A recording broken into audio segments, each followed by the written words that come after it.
يشرفنا اليوم أن نقدم واحدة من هذه المحاضرات العميقة بعنوان سوترا بوديساتفا مخزن الأرض، مساعدة الأحياء والموتى، الجزء الخامس من 5 ضمن سلسلة بين المعلم والتلاميذ، المقدم باللغة الإنجليزية في 11 من أغسطس عام 2015 في فرنسا.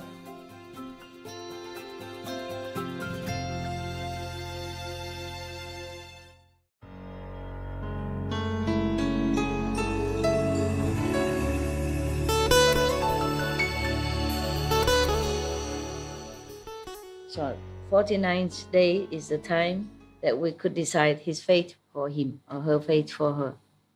We have to pray, make offering, take his possession out. If can, then sell all his possession and give it to the poor people, the church, the temple, to good charity cause. But of course, if he has children and all that, must leave some for them to survive. Just take whatever can, Then he will be liberated. Throughout 49 days, those whose lives have ended and who have not yet been reborn will be hoping every moment that their immediate relatives will earn blessings powerful enough to rescue them. That's why sometimes they come back in your dream or they appear shortly before you, but they can't speak too much sometimes. They can't talk, they just look sad, and then you know they need your help. And immediately. Because you don't know at that time how many more times left for them until their fate is decided. Once their fate is decided by the church, nothing you can do anymore. No more time. But 49 days before that, a lot of time. We can do many things for him. Can recite a lot of sutras. At the end of that time, the deceased will undergo retribution according to their karma. If someone is an offender, he may pass through hundreds of thousands of years without even a day's liberation. If someone's offenses deserved fivefold uninterrupted retribution, he will fall into the great hells and undergo incessant suffering throughout hundreds of thousands of aeons. That's his billion, trillion, gazillion of years. Okay? Imagine it's you. Imagine you're there helpless, being tortured day and night, every second of your life. And you know it, and you feel the suffering, not that you don't feel. And no one to help you. No one you can call. Too much suffering, you can't even open your mouth. You can't even remember to pray. So do pray before. And if you have no relative to help you, then it's finished. You have to. Such suffering, so long, my God. How terrible. Imagine if it's you. It's how unbearable, how terrible, how horrible. God, I don't ever wish anyone have to go through this. Everything in this world is illusion. But the law of the world is not illusion. The law of karma is not. You will feel it if you're not liberated from the law of karma, either through the master power or through the faith in Buddhas, or doing good deeds, and always keep vigilant on your life. Everything you do, you think, you speak, must be always good and pure, okay? Pure intention. If not, rather don't say. Okay? Yeah. I'm a master. I have to say everything, many things. But if you don't have to be in a position, you keep quiet. Okay? You don't tell others about the bad thing of this person, and then that person tell further and further and further. Telling the bad things of others, you have to also share that karma. Not only if you do it yourself. Yeah? Okay? So be very careful, all right? Remember the 3 monkeys.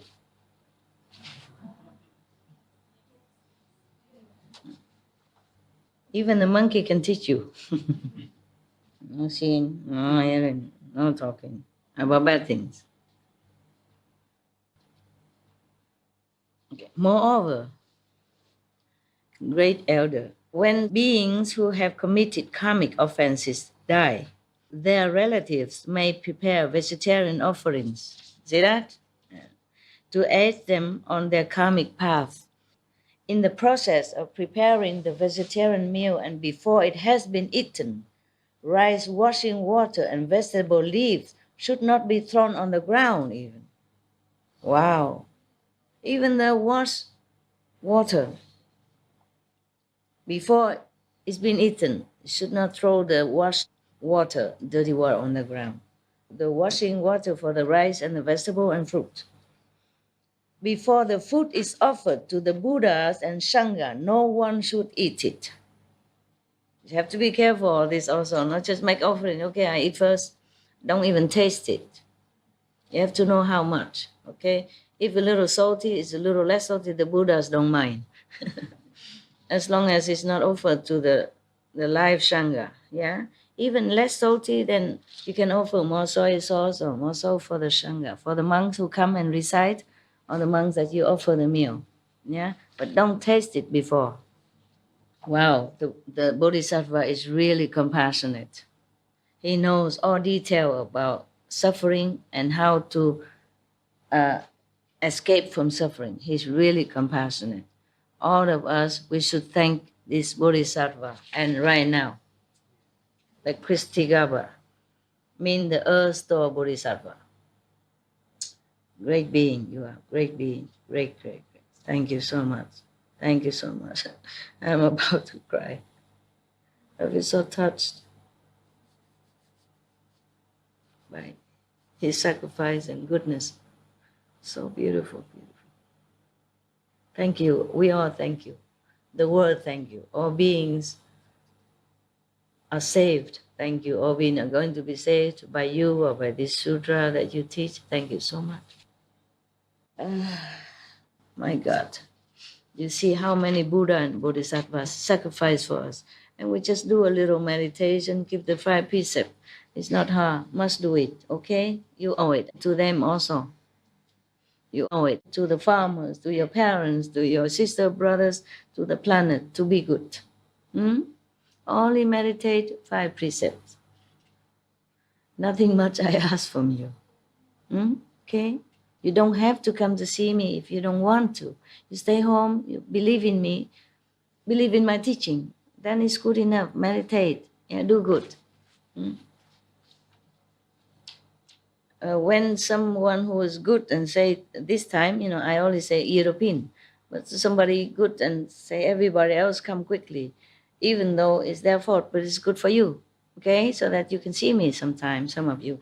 And if you cannot come here, or you can blame me if you want, but it's your karma, okay? You don't make me responsible for everything in your life, all right? I do my best already. I'm 1,000 times busier than you are daily. Different things, inside, outside. So do what you can. You come see me if you can. If you don't have enough financial support, if your brother, sister help you to come, it's okay. If don't, you just stay home. I'm always with you. You no need to come to see me. I didn't force any of you to come see me. You offer me your time and some of your finance for the ticket, but that's benefit you. I didn't ask. I offer you also manifold in return, physically, emotionally, psychologically, spiritually. I also offer to you. No, I did not like to sit here and receive things. I receive your love, which I thank very much, but I offer also. Even if you offer me anything, I offer a lot also. I offer things to other people. Maybe it doesn't seem beneficial to you if I offer it to the poor people, but it benefits the world you live in. It makes the good energy for you, for your children, make the planet grow better. Understand me? Yes. So even I don't offer to you directly, but I do offer also. Everything good benefit you also. So do not think in the negative way. Try to remember the Buddha saying what? Charity, okay? Offering to the Buddhas, to enlighten saints and monks and nuns. I didn't offer it to them because I think they're enlightened monks and nuns and they benefit me. No. I offer them because I love them.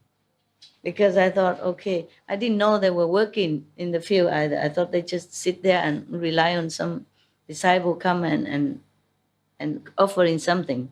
But not many Korean will have time to go all the way to Yongtong. So I thought they don't have such a good food all the time. So whatever good food I offered to them because probably they didn't have it for a long time or they never had it. Like when they give me a lot of this Sutra guavabana, something like that. It looked like a Buddha's tuft here. That's why they call it Sutra, I mean the Buddha fruit. And they give me some, and I asked my nun attendant, do they have this fruit in Korea? They say, no, we cannot plant it. I say, try, but it doesn't grow. So okay, quickly bring this, bowl full of fruit to offer to the nun. I don't have enough for one each, but they can share. Tell them that. Yeah. Because they don't have, understand? Because I feel that the monk has nothing. No family, no husband, no kids, no wife already. And just some food to live and don't have enough. That's why I offer to them. You understand? Yes. Not for marriage, nothing. I care nothing for myself. Everything here, I truly realize this is illusion. Nothing for me.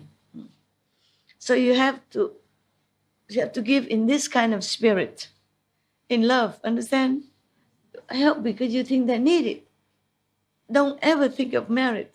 The Buddha say all that, explain it to you, but you don't think like that. You have to give with love. Then I tell you, merit will be manifold if even you care for it or not. But if you give without love, and then you have some merit, but it's not wholesome, okay?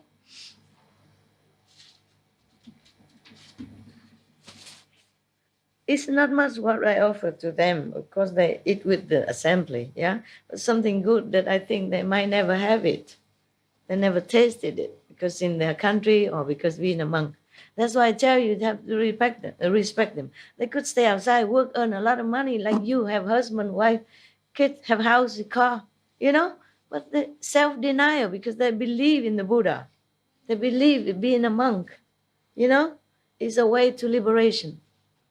Because I think that the natural of life is ephemeral anyway.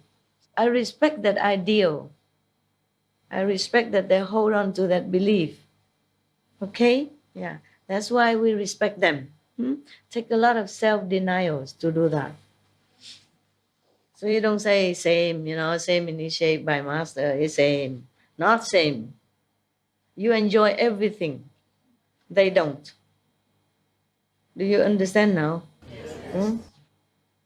So give them place and respect, give way when they walk, do anything in your respectful way, okay? Don't think the same, call them brother, sister, same master, same initiate, not the same, they are extra. Apart from keeping 5 precepts, they keep more precepts than you. Many precepts I don't tell you because you're not nuns and monks. You're not allowed to know it. Because some are delicate, you can't tell in the public, okay? Some are real detail, how to keep the precepts, the real detail. It's not wholesome to tell into the public, okay? And also they deny many things, They don't sleep on a big and high and comfortable bed, not all, unless they're sick, And they meditate a lot more, yeah? They truly keep the precept, they truly understand why they become monks and nuns, why they practice. Some of you don't, because you're too busy outside and distracted by families or jobs or earning a living and still attached to that kind of life. Some of you don't. I don't say all of you are attached. Even though you're a lay person, doesn't mean you are not detached. I don't say that, but I say many of you are still not detached from the thing you like to eat, from the clothes you want to wear. Detachment came from inside. And then if you are too much in the world, it's difficult to detach yourself, difficult to have time to think, to concentrate on spiritual practice. That's what I said. I don't mean in spiritual wise, I don't mean that you cannot become Buddha if you're a lay person or you have less enlightenment. Not necessarily, okay? Yeah, I just respect them because of the ideal they hold, the renunciation they make, the self-denial that they try. They try hard to be, a good person, to be a good monk.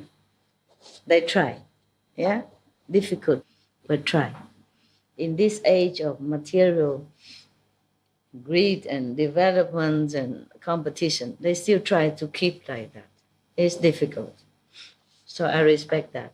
And moreover, I feel sympathy, for the life they undergo. Yeah. Because I know it from my own experience. You need discipline. You need strong will to keep focus on spiritual practice and not sidetracked by other comfort. Yeah. It's difficult, but it's doable. If you really want spiritual attainment, you do it. You just do it. They're natural. You don't complain. You don't feel this is hardship. Yeah, whatever is good for your spiritual practice, you do it. You will do it. Just do it. Yeah. You don't mind sleep in a tent or sleep on the ground or sleep in a small hut instead of a house. You don't mind anything. Yeah. If you know this is better for you, you do it. So when you give, either to monks or monastery or church or temples, you do it. You must do it with love. You must imagine. If you can't have love, you must imagine, okay, what it's like if I am that person. Yeah, I don't have family with me. I'm not having any luxury. I have to live on the ground, praying a lot of time a day, have nothing else. Many things I deny in my life. Now, suppose I love this so much, but I'm a nun, a monk, I can't have it. I love that so much, but if I'm a monk, a nun now, I won't have it. Imagine that. Then you feel love for the person who sacrificed their life for a noble ideal, for a higher purpose. Then you love. Because I feel like as if I'm them. That is the thing. I feel as if I'm that insect, so I can't kill him. I feel as if I am the pigeon, so I must give her food. I have to chop. She don't like just bread. She likes my dog's food. This is smart girl, smart pigeon, the small pigeon. I give her bread on the roof so that she don't feel scared to go lower. But she go lower because it's a colorful dog food. She tried to eat, but it's too big. She can't. So after I saw that, I crushed it into very tiny pieces on the street for her because she just like it there. She didn't like in a bowl and on the roof. What to do? So I put some water there and crush it because the pellets is hard for the dog. It's good for their teeth. But I have to crush it with a stone on the street because that's where she wants. I want her to eat in a bowl, clean. But no, she likes it on the ground, dirty. What am I to do? Okay, then if she likes that, that's where she goes. I put on roof, she doesn't eat. She go down and was looking at the place where I put in yesterday. She didn't see it and she was gone. So I took it from the roof, I pulled it out on the dirt for her. That's the way it is. Yeah, you have what you want. Even I know something better, but if that's what you want, then you have it. Do it with love, okay? Everything you must do with love. If you give without love, then it's very empty. Empty. Even give to beggar, you have to understand their situation. Maybe you cannot, but at least give with sympathy, with humility, okay? With protective thought, with good energy. Not say, here, take it and go. It's not like that, okay? Love is the essence of every action you take. Without that, you're just an empty shell. Without love, you're nothing, truly. Whatever you do, a lot of charity and all that, you're just boasting with people, but you benefit nothing. The person may feel himself, but he doesn't feel that well because the energy you give is not uplifting. And you give a lot of money out, but you receive nothing. You don't feel satisfied. You don't feel happy, understand? Because if that person is happy and you give with love, then you feel very happy, as if that person is you. And you feel even more happy than that person. It cannot measure, but I know that. So before you offer to the Buddhas and Sangha, Buddha image or Buddha statue, okay, fine, or the Sangha alive or not, but you don't eat first. You don't taste it. If there is laxness or transgression in this matter, then the deceased will receive no strength from it. Wow. Wow. If you don't take care and do what is said in here, then the dead people don't receive anything, no matter how much you do. So be very respectful. Even the water you wash vegetable, you should not throw on the ground. After the Buddha eat and after people eat, maybe, then you can. Before that, no. Before the Buddhas or Sangha you offer, then you don't taste, you don't eat. Always keep it clean, and better you cover your mouth with mask and serve with glove, okay? So don't contaminate the food that you offer to the Buddha, so that the merit can be transferred through purity and love to that dead person. Only purity and love can transport such a material things into immense invisible merit. Do you understand? Contaminated thing cannot transfer this. It's just like the tube, the water pipe. If it's blocked inside by even just a small stone, the water doesn't come out. Or if the pipe is dirty, the water come out muddy, yellow, brown, bad. Okay? It's simple to understand or not? Yeah. So this, take care. You offer the food in front of Buddha statues or for the monk. You don't throw the washed vegetable water away. Keep it there. Later, maybe. Later, after eating. After all the meals consumed, either by Sangha, if you offer it, then you throw away. And don't taste the food before you offer it to the Buddha, even the deceased Buddha. Yeah. Don't taste the food. Give it to the monk first, with all love and respect. If not, then the deceased will receive no strength from it. My God. Blocked, you see? Blockage, that's why. If purity is vigorously maintained in making the offering to the Buddha and Sangha, either, the Buddha is still alive or Nirvana Buddha, the deceased will receive 1/7 of the merit. Therefore, elder, by performing vegetarian offerings on behalf of the deceased fathers, mothers, and other relatives, while making earnest supplication on their behalf, beings of Jambudvipa benefit both the living and the dead. After that was said, hundreds of thousands of millions of Natyugas of ghosts and spirits of Jambudvipa, who were in the palace of Trayastrimsa heaven, I told you, made the unlimited resolve to attain Bodhi, to become Buddha, the ghost, all the ghosts and spirit and even yaksas. And hundreds of thousands of millions of limitless number, not yugas, long is uncountable. The elder, great eloquence, made obeisance and withdrew. He only asked for the sake of being. He didn't need to know it. He already the God. He already saint. He didn't need to know that's offering. No. He didn't need to know all this. He didn't need to know. He just asked for the sake of others. Understand? Then he know already. And even if he didn't know, he didn't need to know. He is liberated. Understand now? So we thank this elder, great eloquence as well. And Anand and whoever asked the Buddhas or Bodhisattva question so that the sage can answer. We thank them all. Thank you. We should really thank the past masters, monks and nuns and scholars who had taken time to record what the Buddha is teaching after the master's nirvana, and also for the past and present persons, lay or monks or nuns who have really dedicated themselves, sacrificed their time and precious health or under any difficult situation to translate this so that I can read it to you. We have to thank them. And may they be blessed forever by all the Buddhas, past, present, and future.